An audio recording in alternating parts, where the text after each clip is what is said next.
Miyerkules, Hunyo 11, 2025.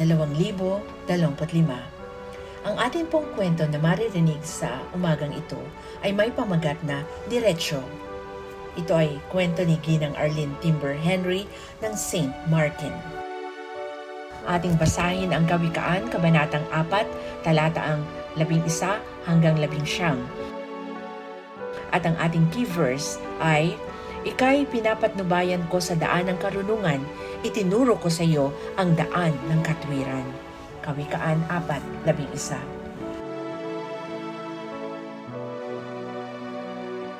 Nagmamadali akong pumasok sa parking lot. Nakakita ako ng bakanting parking space malapit sa entrance at mabilis kong ipinasok ang kotse ko. Balak kong tumakbo sa tindahan para sa isang bagay na kailangan ko at babalik din agad. Ngunit hindi ko maiparada ng diretso ang kotse. Pagkatapos ng ilang beses na pagtatangka, bumaba ako upang matukoy kung ano ang mali. Napagtanto ko na gumagamit ako ng isang sasakyan sa tabi ko bilang isang gabay, ngunit ang kotseng iyon ay nakaparada ng halos palihis.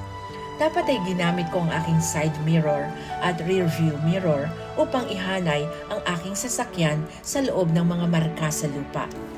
Kahit na medyo ilang taon na ang lumipas mula noong insidenteng iyon, sa tuwing naiisip o naikukwento ko ito, mas malaking aral ang namumukod-tangi para sa akin.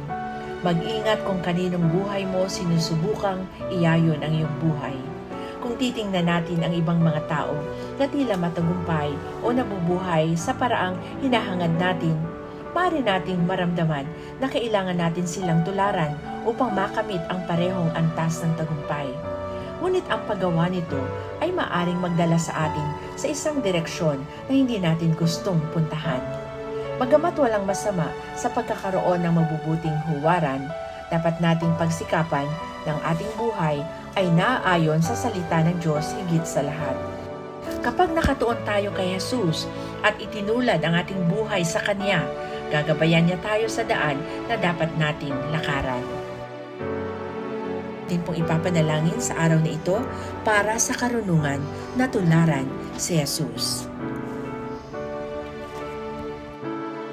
Narito po ang ating panalangin.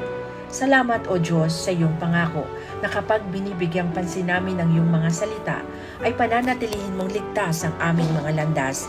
Kami ay nananalangin sa pangalan ni Jesus. Amen.